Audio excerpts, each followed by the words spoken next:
Hello, everybody. I think just like the change in microphone you're seeing from this expensive standard in the industry, Electro Voice RE20, to this one, there's going to be advantages and disadvantages to different sound signatures. Even if you go down in budget, you can still get a wonderful sound that does something that the expensive thing just doesn't. It doesn't mean it's worse or better in totality. It just means it's different. And I think that's what I want to really explore today in these warm earphones. There are things that are just different, that offer a unique character regardless of its price. And we're going to try to see where there is overlap and where going up or down in price might be a good decision for the taste you're going for. So for just starting off, the MP145 I just reviewed, and it was, some people were like, I don't know if it's going to be too warm for me. And I agreed at the time, like in comments, and I was like, yeah, bass fatigue is real, and that's going to be true for all of this. Bass fatigue is real. So is treble fatigue. Fatigue is real anywhere you go. And I think I've been realizing that more and more as the pendulum of community interest has been swinging between treble leaning gear like the Simgot stuff or with like Moondrop stuff, or it swings back to warmer gear like HBB's tunings with a couple of items and the Maestro.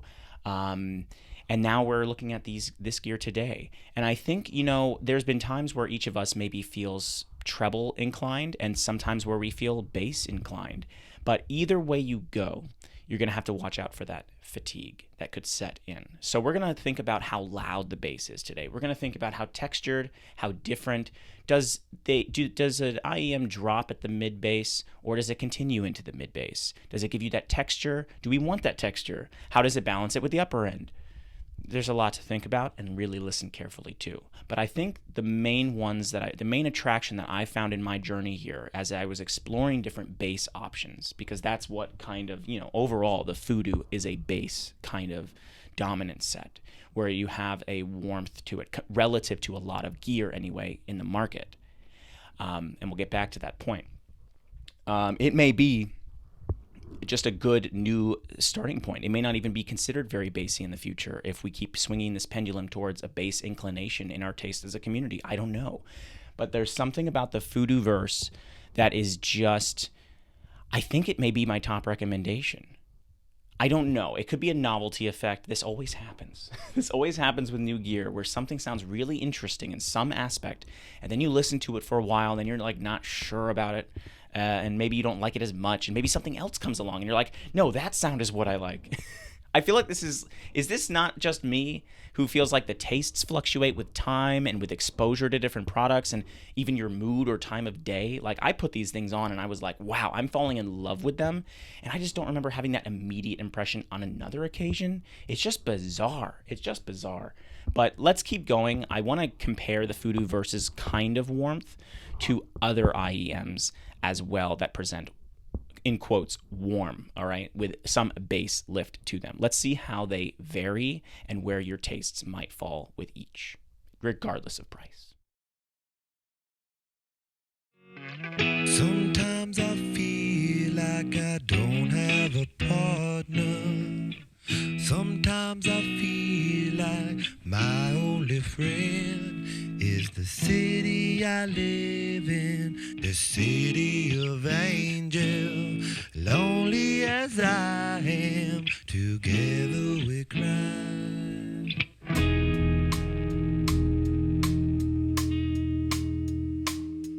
I drive on the streets 'cause she's my companion.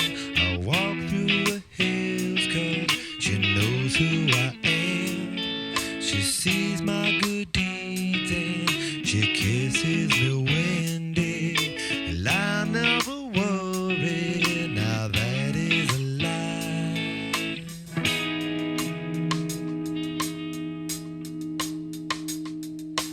I don't ever wanna feel like I did that day. Take me to the place I love. Take me all the way. I don't ever wanna feel like I did that day.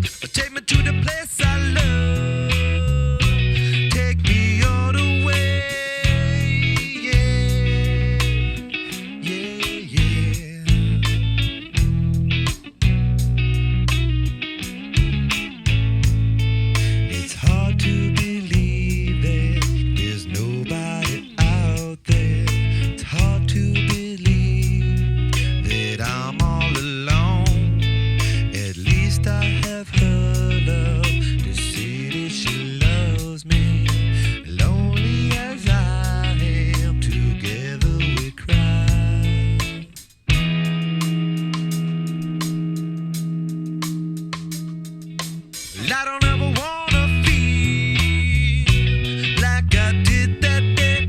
Take me to the place I love. Take me all the way. I don't ever wanna feel like I did that day. Take me to the place I love. Take me all the way. Yeah, yeah. Oh, no, no, no, yeah, yeah. Love me, I say, yeah, yeah. One time.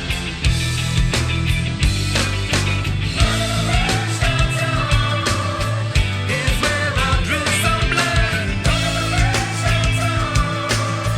I could not get enough. Forgot about my love.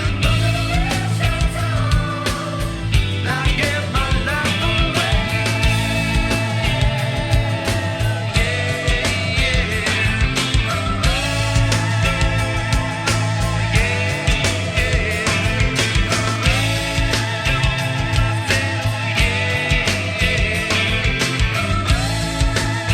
Where I stay.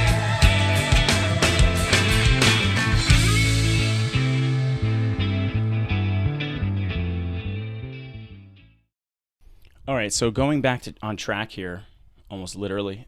That's a funny pun. That's got to be used somewhere. Back on track. That's got to be a music pun somewhere. Maybe that's where it comes from.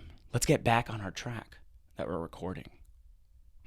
Anyway, so the TANGZU, that's random. The TANGZU FUDU and the MP145 really had more time to breathe here, more time to compete against each other. And I at first wanted to introduce the HBB and the Wa'ner sooner into the track.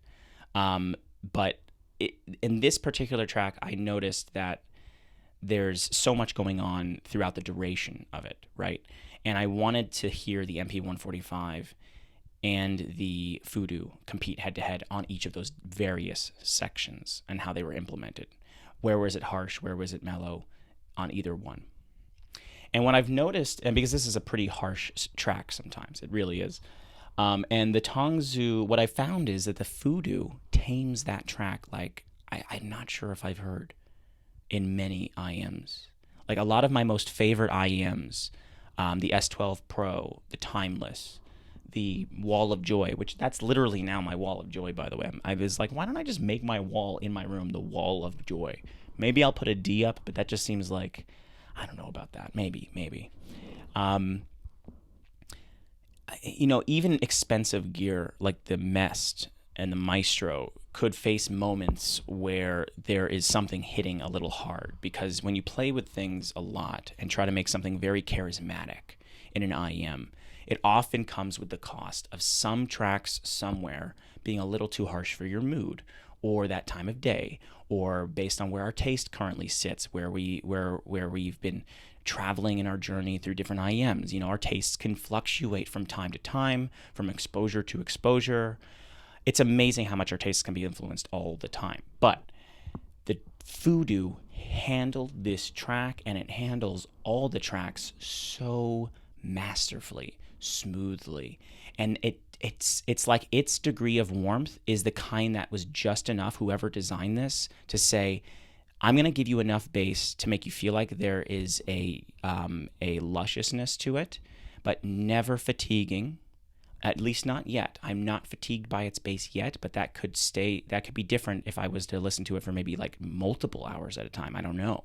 I just listen to it through like my 1 hour playlist and here and there, a track here and there throughout my day. I hardly ever have time to listen to things for like 2 or 3 hours, but I know some people do. So there's a caveat. Anything with bass presence could be fatiguing over time. Anything with treble presence can be fatiguing over time. But the FUDU, it really feels like it never fatigues you. It never tires you out. And it's just such a wonderful balance of that warmth with enough detail in the upper end that you feel like you're not missing out, but it's totally tamed down. It's like so smooth, so easy, and I can't believe it's not more hyped than this. It seems like I honestly, I want the tongues. I kind of want the FUDU based on at least my impression today in this mood and this taste, etc., etc. A lot of caveats there, a lot of disclaimers. Taste can change. But right now, the FUDU seems like my gold standard recommendation to start this hobby. Like, mic drop, like, honestly, I can't believe I'm getting to that point with this. I listen to so much gear on my shelf that I'm staring at like 80 to 90 IEMs on this shelf that you can't see off camera. And I'm like, that is pleasing. Now, the MP145, I know I spent this whole time ranting and talking about one piece of gear, and there's 3 other items that were presented. But let's move on a little bit then.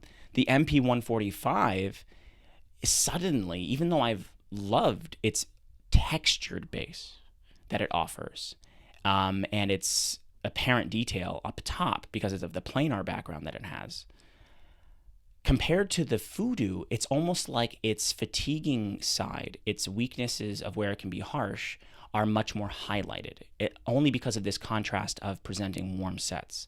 And the funny thing is, if I presented to you an S12 Pro, I'm not going to do it today. Feel free to open the demo videos on my channel, though, to explore this concept. But if I compared the MP145, though, to something like the S12 Pro or something else that was quite bright, you would think that the MP145 was too warm. So like there's just, and then the other thing was just right. I mean, it just depends on what you're kind of comparing to and what you've had in your headspace recently. I make an argument to that. But I do think that there is a headspace to have, despite all the caveats, where FUDU is a strong, hyped level recommendation. I think more people should be owning it. Honestly, it's wonderful. It's truly wonderful. And this thing is playing too much. I've been talking too much. The HBB is, well, we're going to hear more of the HBB. We didn't talk about that at all, but I've been talking too much. The HBB, the Wan'er, those are really special. There's something locked inside those in value too, and for a budget like $20. So let's explore those some more.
Okay. So I think we're starting to see the strengths and benefits of not just the price ranges themselves, because I think we can sometimes we can ignore the price range. I think, but we're also seeing the strengths and weaknesses of just different presentations, different tonal implementations in the engineering.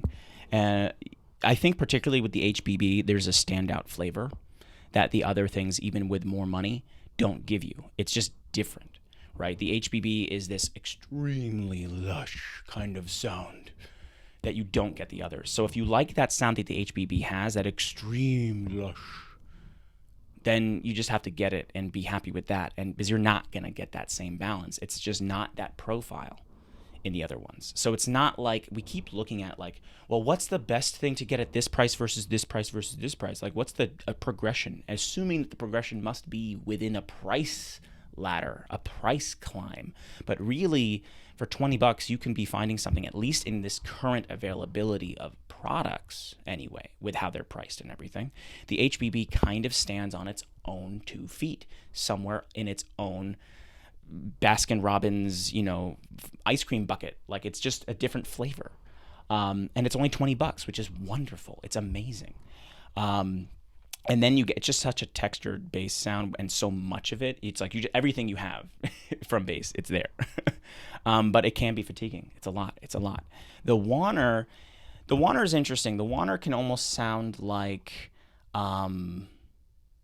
it is a straight kind of like downgrade from what the TANGZU FUDU offers almost in some cases, especially when it's vocal heavy and you've got like upper mids and lower treble, or treble in general, dominating the mix of what you're trying to get from the track. Then the Wan'er's strengths are not really that good anymore. They kind of feel congested up in there. The detail is not as finely tuned and clean and clear and smooth and easy to listen to. Whereas the FUDU says, I'm going to clean that up, I'm going to make it all smooth sounding, and I'm still going to make you feel like you're getting all that detail. It's just really clean, really well implemented. And it just has the right touch of warmth that the Wan'er similarly kind of has, but it's with that upper mids and treble mastery of tuning that the FUDU presents. Its accompanying bass warmth, though similar to the Wan'er, is now complementing a much better upper end. And so the FUDU has altogether this vastly upgraded picture to it, I almost feel like. But it can also be, but it's still slightly different flavors. Ultimately, these things are flavored differently. The tonal balances are simply different. It just so happens that the balances yield these subjective results of like, this one just seems cleaner to me, which is what the FUDU is. The FUDU seems cleaner.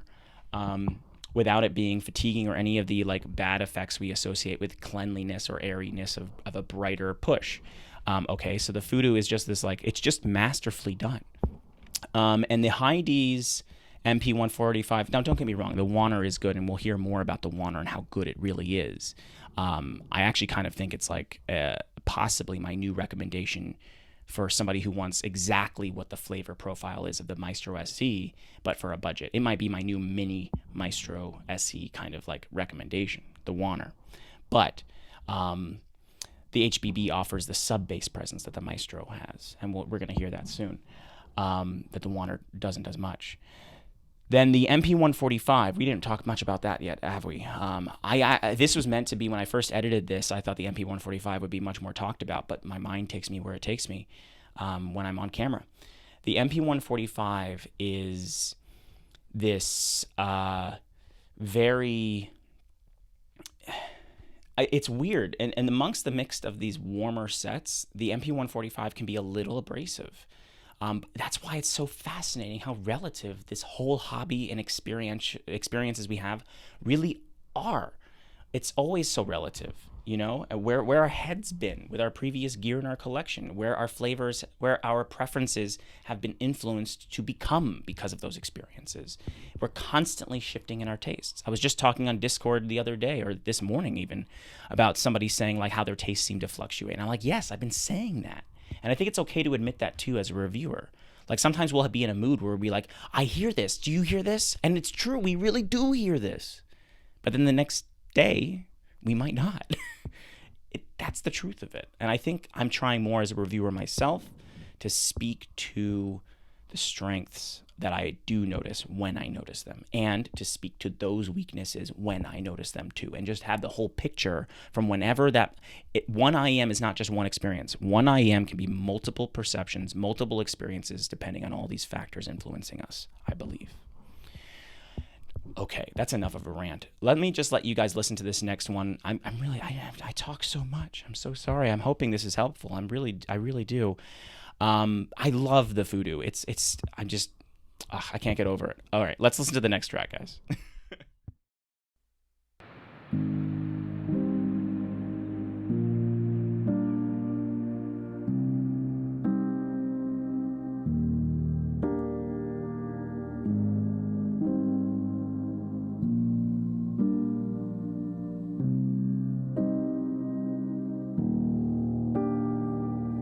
How could I not be taken by you?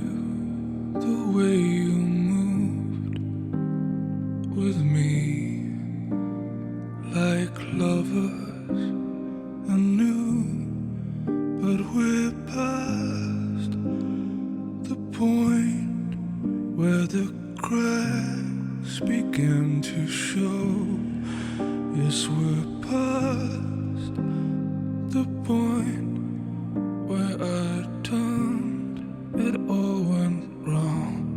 I let you down so low, left you wallow alone inside a cage with no one but sorrow and pain. And I hate myself for running scared, shying away. And I swear by God, if I could help unring that bell, I really would.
All right, so when we listen to something that is a heavy bass track, where the whole track is basically a journey of enjoying bass, like that one is. And it's kind of rare to find something that is that bass dominant completely. I mean, you do get a lot of that in bass hitting modern music of like R&B, hip hop, that kind of thing. But this one is just surreal. It is. I've never heard something quite like it, and so beautifully mastered or rendered as it has been with its instrumentation. Just so lovely, just so lovely. But here, if you might be wondering, Dan, you're talking so much about these other items, or at least giving them lip service to their possible good qualities, like the HBB and the Wan'er. Why are you playing so much MP145? Well, it's honestly because the MP145 sounds a lot closer to the tongue. I don't know if I've made that clear enough vocally here, but the MP145 is a lot closer to the FUDU than anything else in terms of overall experience. The HBB is just this like very thick, lush sound, and like you only have to play it for a second to like be like, whoa, this thing is basically just a huge bass hump, or bass whatever it's doing, not hump. Maybe it's more like a sub bass and then like a slope. I have to look at the graphs to remember exactly, but it's just like a huge bass feel, like in the very, very low end. And that's not what the FUDU is doing, and that's not what the MP145 are doing.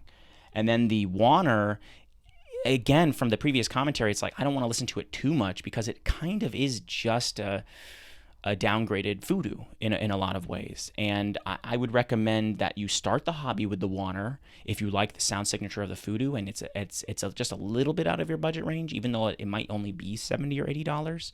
The Wan'er is a great starting point for only like $20.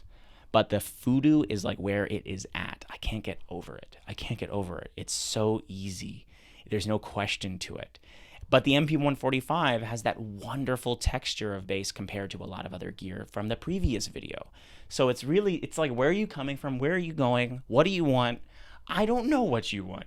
But I know right now I could enjoy both of them, the MP145 and the FUDU, depending on where my mood is at and where I've been. Like I had the MP145 in my ears the other day, and I really did feel like only the enjoyable factors to its flavor profile. And then I put on the FUDU, and I'm like, well, now I like this now. Does that mean therefore that the MP145 is just suddenly bad? Yes and no. No, not at all. But yes, kind of. Yes, from this subjective, fluctuating standpoint that we all have in our brains that I've been talking about this whole video. But no, the MP145... Wait, which one was yes, which one's no? I kind of forgot my train of thought. I do that, ADHD. Sorry.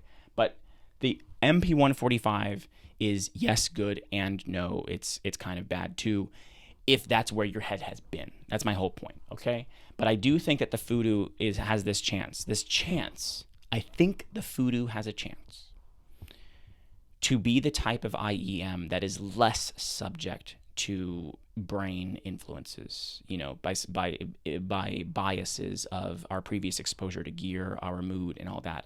It's only a hunch because I still need more time with it. I still need to live with it for longer, and maybe weeks down the line I'll feel different. I don't know. Maybe I'll discover something I don't like, or compared to something new that comes out, I won't.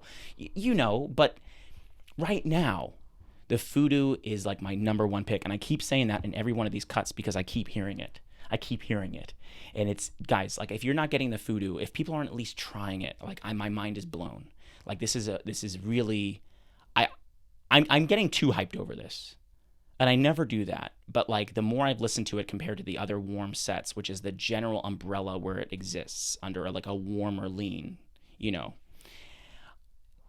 it's a remarkable find.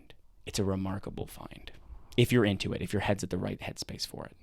All right, guys, I've talked enough today. I really have. I think you can gather enough of your own insights at this point, just listening to the demos, listening to the clips again. I'm going to give an outro, and I'll see you on the next review.